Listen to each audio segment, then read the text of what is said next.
Hello there, and welcome to Pink Milk, your Star Wars podcast for us super fans and those normally forced to listen to us. However, today is not that day, because you just got me and a whole lot of our friends. Are you ready? Well, let's get into it and drink up. This is Red 5. I'm going in.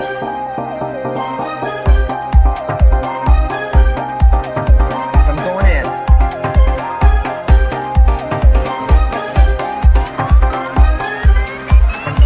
Going in.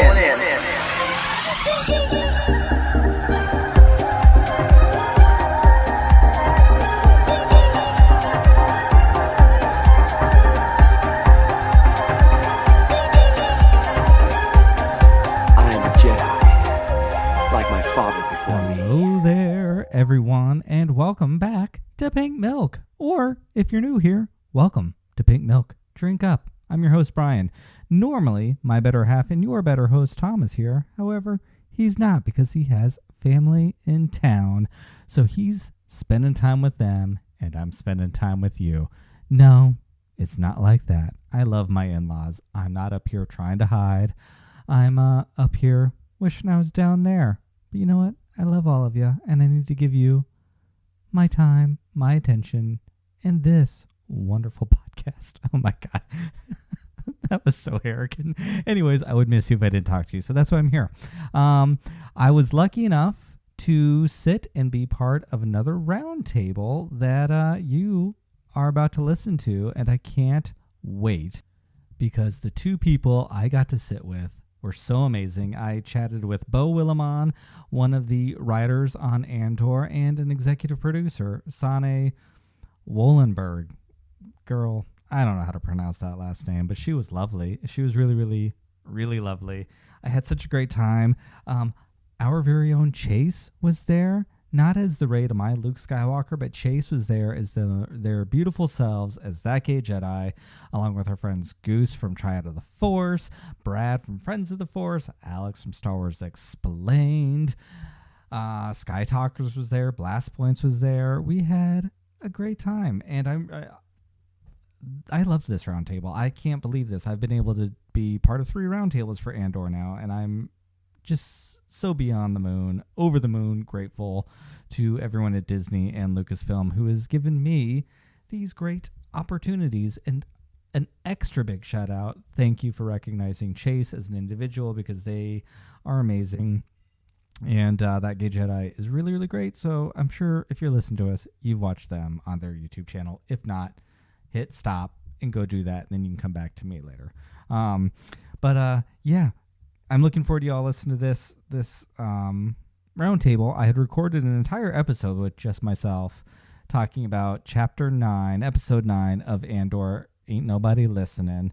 Ain't nobody listening.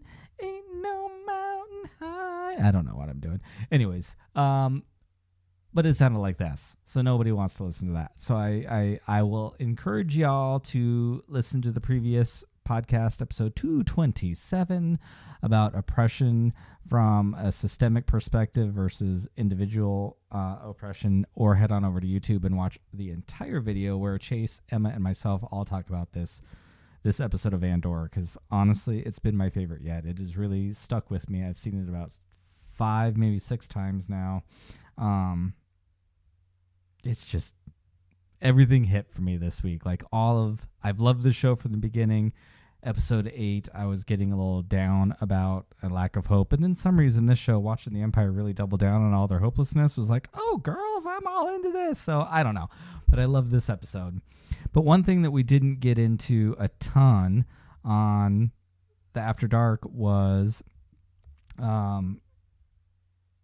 Kino Loy, Andy Serkis's character, who has been great. I mean, a lot of people are mentioning that, but elections are coming up, midterms are coming up, and we're in a really weird time in this country that feels like we are in a bit of a culture war, and lots of really sad, scary things are happening. And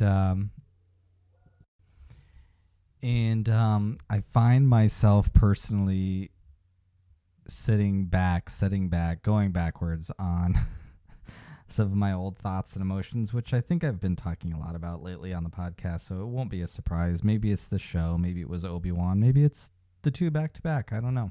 But Kino was just someone that I really related to. I was watching it this last time with my kids, and Michael, per usual, was really into it.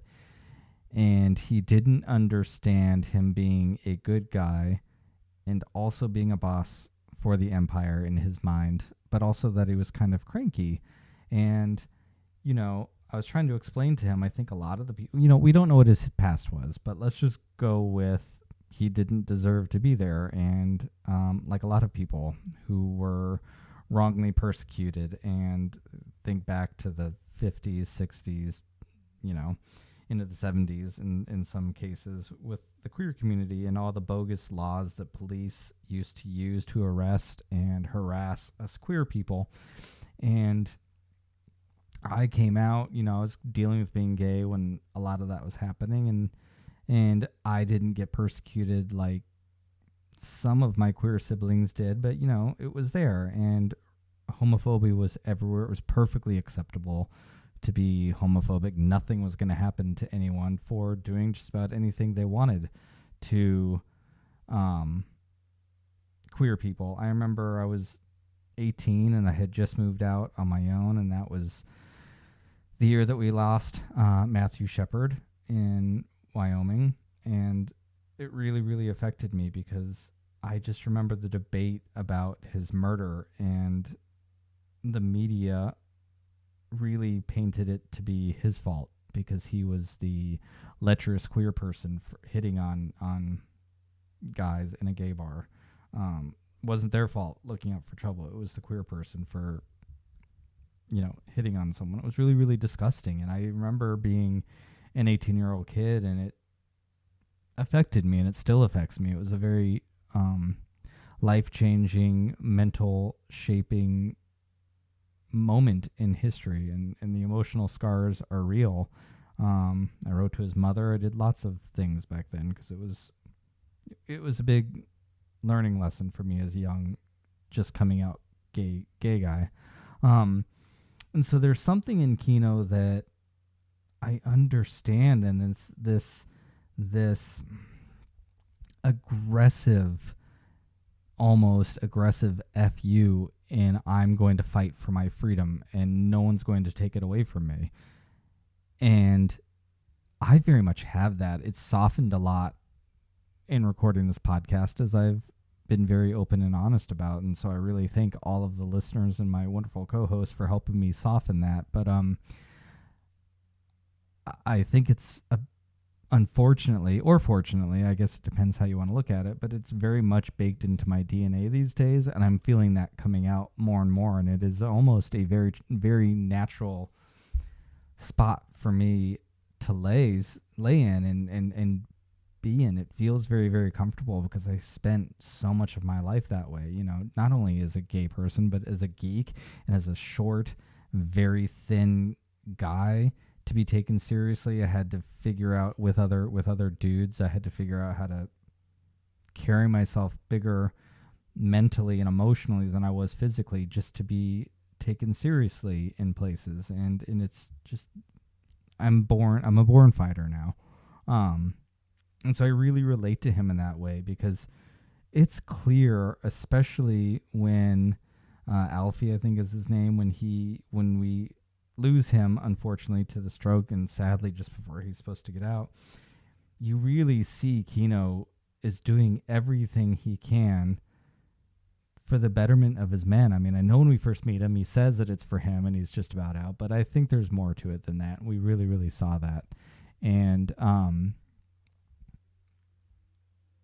I think he's just doing what he can do to help everybody and help himself, because I don't know how long he was in prison, and especially if he didn't belong to be there. I know the mental beat down from society telling me that I'm wrong, and as a gay person, it's always my fault. Matthew Shepard was his fault. Friends of mine that contracted HIV and AIDS in the 90s and early 2000s. It was their fault. People that I've lost to for a lack of a more sensitive word, gay bashing, it was their fault.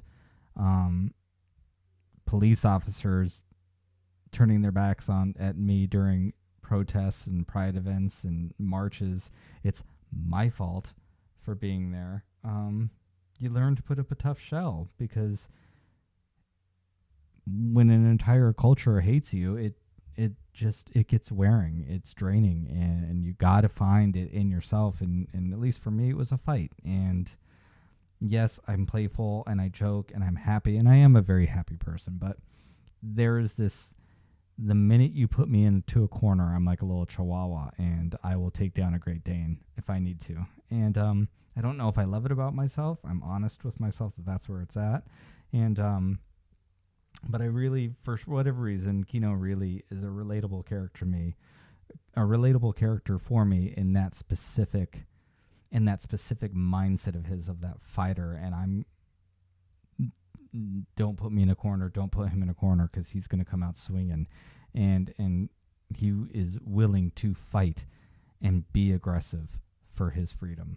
And I hope we don't have to get there again, but I am nervous about where this country's going. Anyways, I hope we have more fun with Beau and Sanne here in a few minutes at this roundtable. I rearranged this a little bit in full transparency. I start with my question to move things around in post that I kind of felt led to a greater story for all the questions. Everyone on that roundtable asked amazing questions. And Beau and Sanne, thank you so much for your time. Lucasfilm, again, thank you for allowing me to be a part of this. And I'm looking forward to all of you listening. So let's jump into that, and then I'll say goodbye to you as soon as it's over. Okay? Thank you.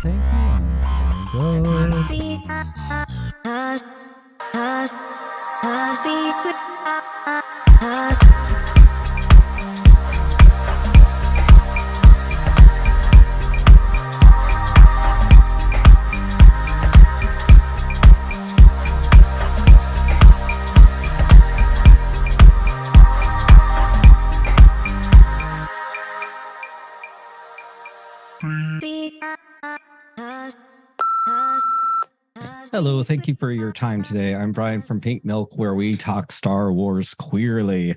And first, I want to say thank you for creating Cinta and Vel for us. We know in the past that Disney's been reluctant to acknowledge queerness exists. I also want to say thank you to Beau for writing that beautiful dinner scene where her queerness is actively challenged. Many of us queer folks have had to or continue to sit at those dinner conversations, especially with Thanksgiving looming here in the United States. I'm curious if there was any difficulties in creating those two characters, and if so, what sacrifices were had to make to get them on screen? Well, luckily, really, I mean, as far as I'm aware, there was no pushback whatsoever, as far as I'm aware, and you know, I think, you know, first of all, let me say all credit goes to Tony, sort of in the vision and conception of this show, and I think that, you know, when we were talking about Vel and Cinta early on, we weren't necessarily even talking about them being in a relationship. That was a discovery. You know, it wasn't like, oh, we want to let's have this queer couple here at the center of our show. No, we had Vel, which we knew from the Bible was going to be a very important character. She's related to Mon, and we really liked the tension between being the sort of rich girl from Chandrila on the one hand, and then eating the grubs, you know, and sleeping in a tent out on Aldhani. But as we had to populate Aldhani, we wanted these to be interesting people. You know, we're not just sort of like, you know, meat for the meat grinder that are going to get, you know, sort of torn up by this raid. Let's really consider each of them. And Cinta started to emerge. Yes. Then kind of organically, Yeah, they had to go out with each other. It just became part of the story. We really didn't set out, but it just felt really right for both of the characters and for the Aldani gang and for our show generally, for Vel's choices in life. And, part of why she turned her back on her Shadrillian rich girlness, she clearly had to, fight, for being, it's all the problems that that we know that that it will be in the galaxy as true as they are here on Earth, I think. And it just feels right to to broaden. If we are going, if we are the kitchen sink side and we're going really, into all these characters and get to know them, you inevitably want to know who they're like and how they live and what makes them tick, and not only for this one big moment, but generally. And I think the Vel that we meet, who she is and who she loves, and is really part of who she became and how she also became the rebel of the cause. So it was just a very natural thing, and we never got any pushback from anybody. And thank God it is 2022 and just about time that we can depict all of society, rather than only very particular, acceptable, traditional ways. I think the key, and I hope why it works, is that we started with people out in the world trying to foment rebellion. And that's it. And then who are these people? And that we didn't start with this character is gay, or this character is straight, or this character is bi, or this character is anything other than let's start with them. Let's drop in with them in action, trying to do something. And then if we arrived at that, it happened organically. So it's not what defines the characters. It's just part of who the characters are, And I think that's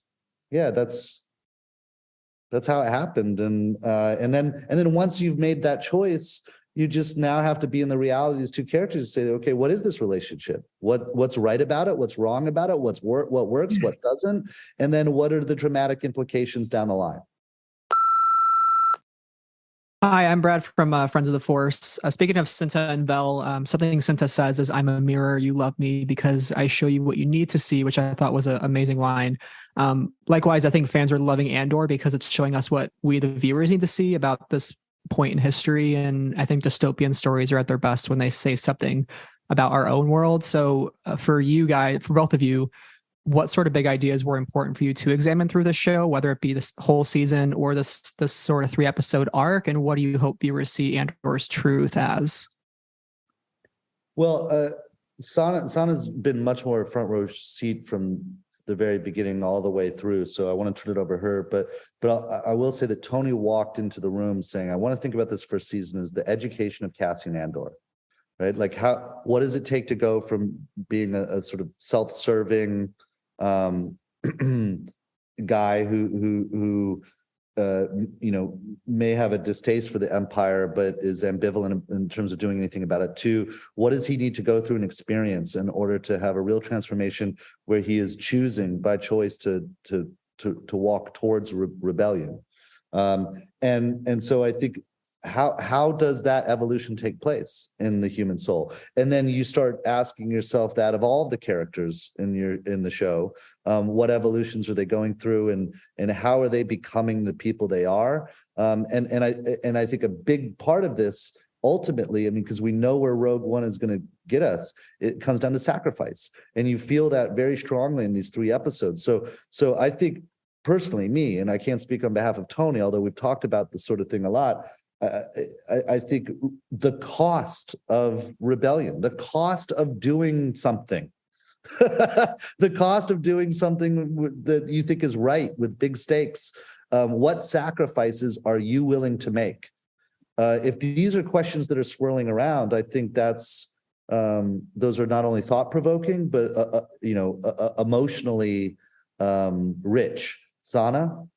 No, I mean, I can only add to that, but it's also, the power that an average person can have when you are pushed to a place where you can't but fight back, and it is a strength to actually move and shift something and be part of rebellion and try to change the world is something in all of us and in everybody. And I think that's why the series focuses on a lot of very normal people that are caught up in a very particular, time within the galaxy far, far away, where really, which are the formative years of the rebellion. And I think what that does to you and how people react is just, it's really at the heart of it and at the heart of Cassian Andor's journey, that who we know is the rebel that will give his life for the cause. And so kind of at the heart of it, but I'm sure Tony Gilroy put it all much better. Hello. I wanted to bring up something, Beau, that you mentioned at your BAFTA screenwriters lecture, because I've studied and worked in theater my whole life. And in that talk, you mentioned how discoveries made in earlier episodes can have an influence and ripple effect on scripts that are still in development, much like a theatrical production process. So for either of you, have there been any standout moments like these while you both were working on Andor? Like any moments that you revisited or rediscovered while writing that were influenced from earlier scenes or earlier episodes that you may have worked on? I think Sanne is better for this one because she's been in the trenches with Tony since before I arrived and long after I finished my last draft on the script. So you've witnessed everything, Sanne. I think, certainly for all the, really strong vision and kind of overriding kind of story arc, that Tony brought into the room and that then fleshed out with the help of his, trusted collaborators, Beau and Dan, wherever we took it at the writers' room, of course, then the really hard work starts, because then everybody took these episodes away and then made them into an outline, and then of course really digging deep to writing the script. And I think things evolve and you really dig deep for finding the broader the path is and getting that right is was kind of quite dynamically and quickly achieved when you have, three very strong, creative, people in a room, that really know and trust each other. And, the speed that was actually and the creative feeding of each other was kind of really fast. But then when everybody dug in deeper, of course, you come across other questions and new things, and they constantly feed back and forward and good ideas. Then then you feed them back, backwards. And I think that is that evolving thing when you strive for perfection and finding a very intricate, multi-layered, piece with a huge, with a lot of players within the way. I think that is very much part of the process. And if you pay attention to that and really benefit from what you find and keep on challenging, the own process, you come, hopefully, you get to something very, complex and multi-layered and rewarding at the end.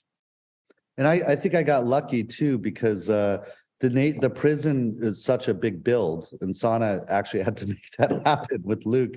That I believe the prison block was shot last, right, Sanne? It was shot last because we were quite contained, and it seemed the right way, to kind of finish the whole show. But it also really allowed, for Beau writing, when you're dealing with something, where anything that you could write, and when you dug deeper into it, and when you were left with actually having to produce the scripts, we had to create, and Luke was our designer, and we had to, if it's a constant feeding back, okay, if I get to go to that corner, and how does that do this? And how would this work in the prison? And it's a constantly evolving thing, and having that time for that very specific world to kind of evolve and, to be written, and for us to be then allowed to, able to create it. It was a good place to shoot it last. Yeah, well, and so I'm lucky that it benefited from this incredible cast. It now had months working together, Sanne and Luke and everyone else. Here was, I basically got to benefit from this is the final push here. And in a way, I guess all of those prisoners escaping Narkina 5 at the end, it was also for all of you, like, we're finally wrapping production. One way out. One way out.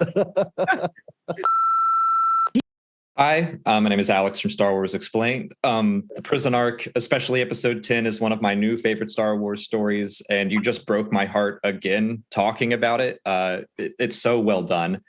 But the first two episodes are very bleak for a Star Wars story. The balance between despair and hope, that has to be tricky to achieve. So how did you achieve that balance? And were there any moments or situations that you considered for Narkina 5 that you ultimately decided, like, no, that's too far for a Star Wars story? Well, Sanne can speak more in terms of, if anything down the road ended up being too far. Although from what I remember us discussing in the room and working on in the scripts, we pretty much did what we set out to do. Yes, we did. Yeah, but I mean, in terms of, look, in the previous 3 episodes, you have the Aldhani raid, there's one episode that sort of buffers between those. But if Cassian's been on the Aldhani raid, this was a one and done. This is, I want some money in my pocket. I got to get out of here. Maybe I'm a little swayed by the manifesto. Maybe I'm sort of seeing the way that the Aldhanis are being treated, and then starting to.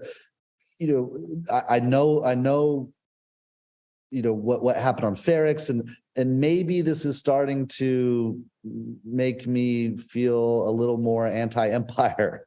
We know he's anti-Empire, but I mean in a more in a way with more agency. But then he goes off to Niamos, and he's doing what he set out to do, which is take the money and run and disappear. So if you really want to see the process of someone becoming a full-fledged rebel, he needed to be confronted with the full oppressive weight of the empire. And it seemed like the very best place to do that is in a prison that kills hope. If you're trying eventually to get to a new hope, you have to ask yourself the question, why is that hope new? Because that hope was being smothered. So let's see it. But then we know we're going to give the audience some friggin' hope by the end of it, at least. So it's worth the journey, and I hope we earn that. Hi, I'm Sam with Tatooine Sons. First, episode 10 is an absolute masterpiece. I think we can all agree with that. And Andy Serkis's performance could easily win him an Emmy, in our opinion. But I've just got a quick 2-part question. First, did you have Andy Serkis in mind when you wrote that speech to the prisoners? And second, when he was leading them and chanting "One Way Out," as y'all were just saying, were you already considering the harsh reality that Kino Loy can't swim and potentially doesn't make it out of the prison himself? Great questions. And I dig you guys' setup there. Like you've really got the lighting in. Yeah. Thank you. Great questions. When we're developing characters, especially ones that were developed in the room from scratch, the way Kino was, sometimes you might bang around like, what is this person like? Who might play them? And sometimes you're talking about an actor that might be from 50 years ago or something. You're trying to get a sense of a vibe. You're not necessarily trying to cast it in the room. Wasn't thinking of Andy or any actor when per se specifically like we're writing this towards this actor, but we were definitely going for a particular vibe. And what we did know was that we wanted to write one hell of a cameo arc, that this was for something that a really great guest actor could come in and essentially kind of headline those 3 episodes as the face of this prison. We wanted to write a role that could attract someone amazing.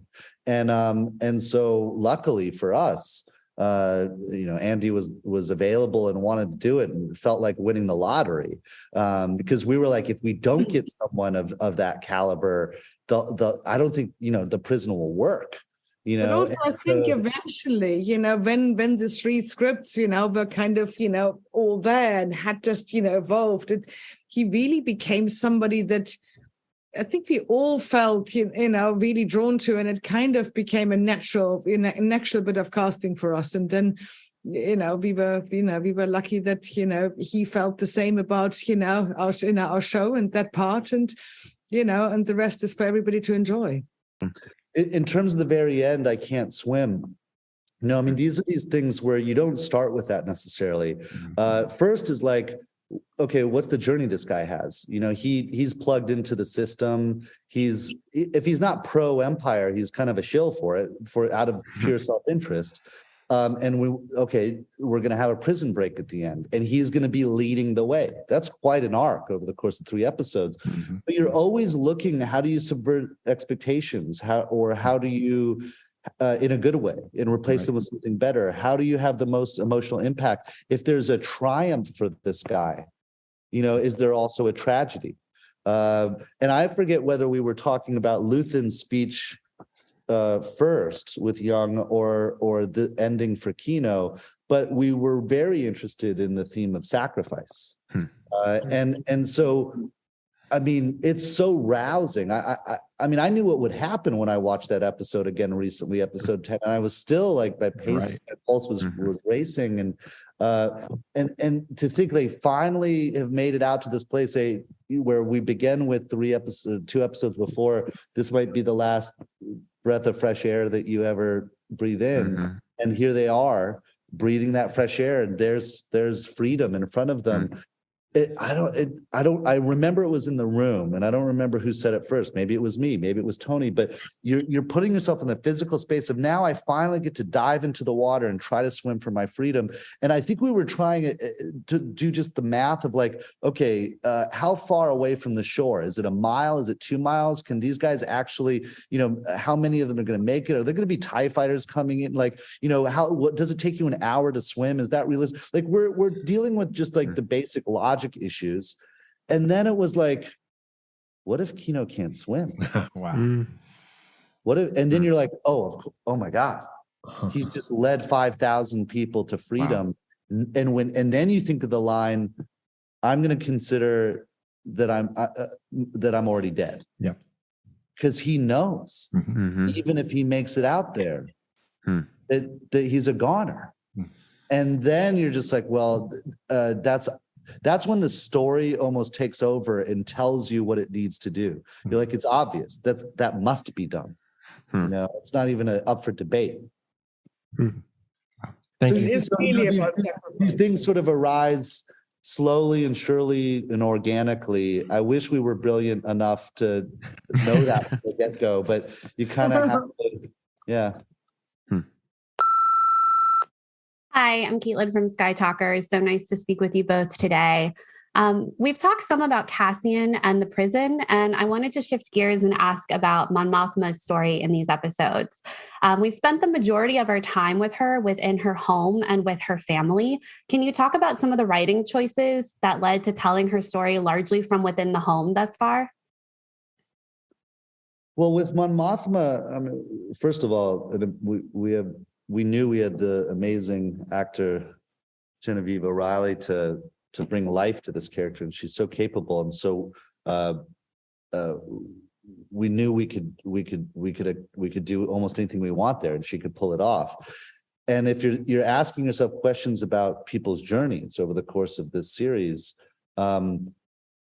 she's becoming radicalized too, and with her cousin Vel representing the face of someone who's actually willing to get in the trenches, showing back up to her home and reminding her that revolution actually requires violence and sacrifice and danger.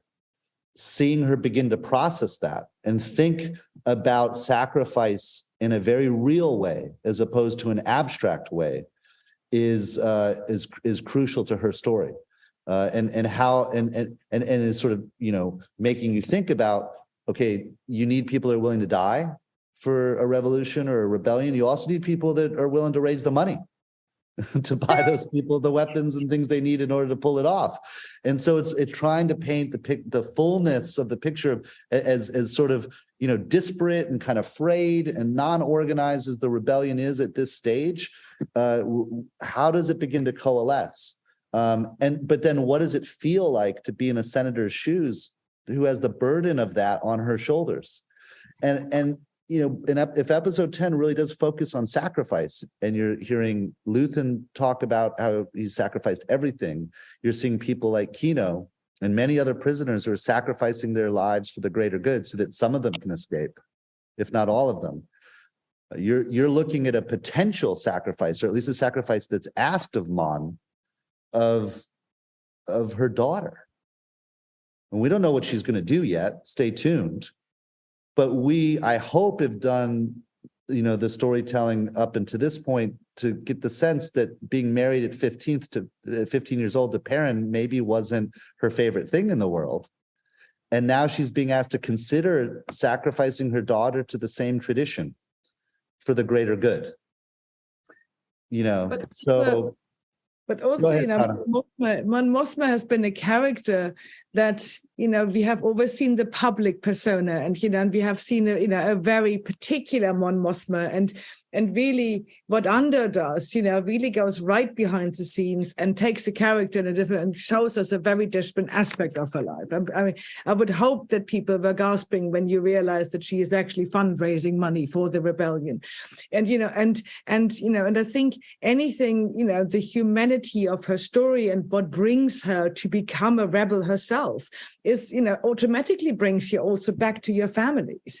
It is about, her family connection, and her birth, made her a senator at the tender age of 16 and dictated a lot of her life, and she has given it willingly. It's like, she took that burden on, like a queen, kind of descending a throne, and it had a huge personal impact on her life. And the empire crouching down, now compromising also what she tried to believe to do through the Senate, is a human story to tell, and the family connection, the impact of her marriage, her life as a mother, her old friendships.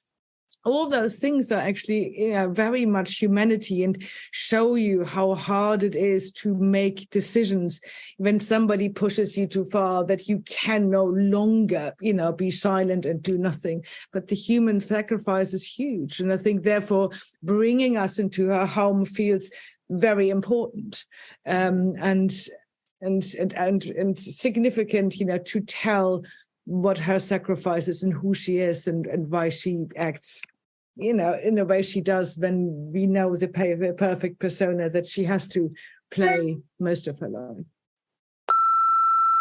Hello, this is Gabe from Blast Points, and we're huge fans of George Lucas's first feature film, THX 1138.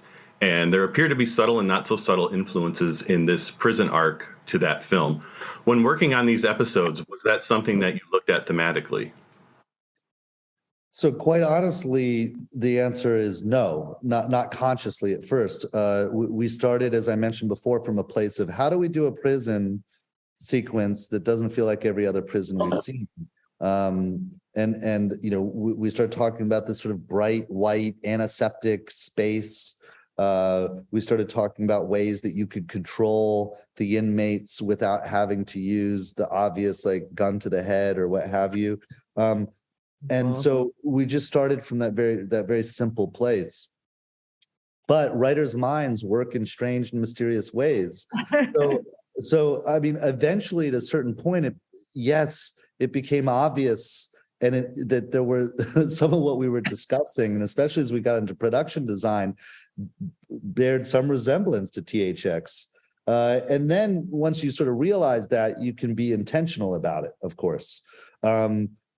Unconsciously, maybe in one or all of us, George Lucas's first feature film was bubbling forth, and we weren't fully aware of it. I mean, you, as a writer, you were constantly resurfacing things that have influenced you over your life, whether it's experiences you've had or other pieces of art that you're not always fully conscious of when they're resurfacing, and then only later do you realize, oh yeah, wow, like there is some and I actually, because I assumed someone was going to ask about this, I went back and watched THX again last night, and I was like, wow, yeah.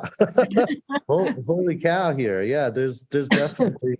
But I take that as a good sign. We're channeling a little bit of OG George Lucas, and that's never a bad thing. Sanne? That's never a bad thing.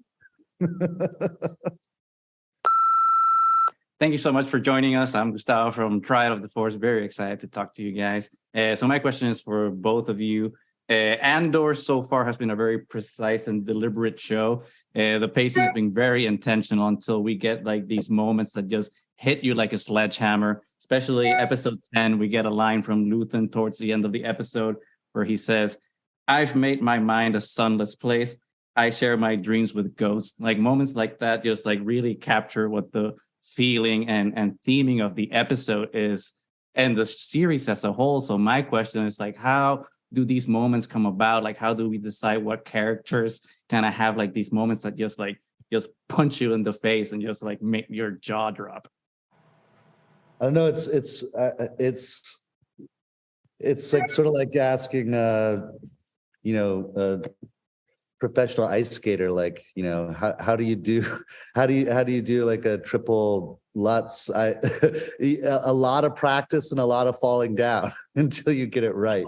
I mean, first and foremost, it all starts with Tony Gilroy. He walked into the writer's room with about an 80-page Bible, a very extensive and detailed idea of what he wanted to do over the course of the season. There were some big gaps along the way, which he admitted that we needed to figure out, and some things that he brought in that we ultimately tossed and came up with better ideas for.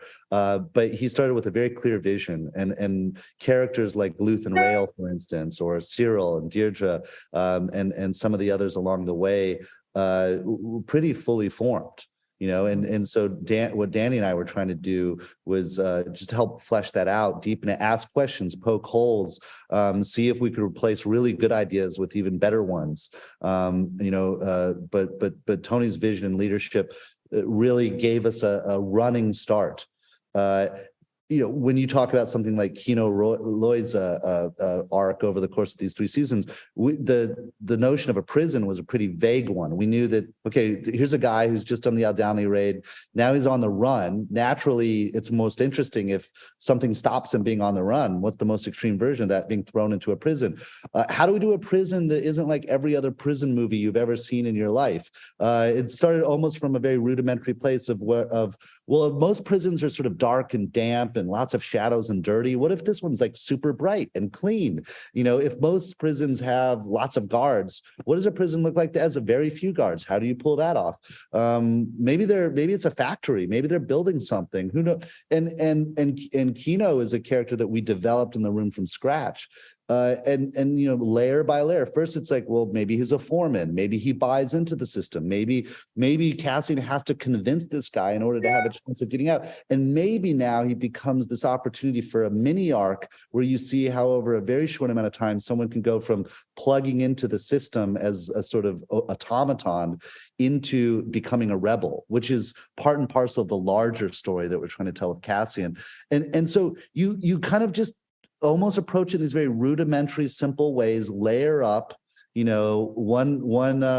learning sort of, I don't know why I brought up ice skater analogy, because I know nothing about ice skating. But you got to do one twirl before you can do 2 and then 3. And eventually you hit something and you land it and you feel like that feels right, so.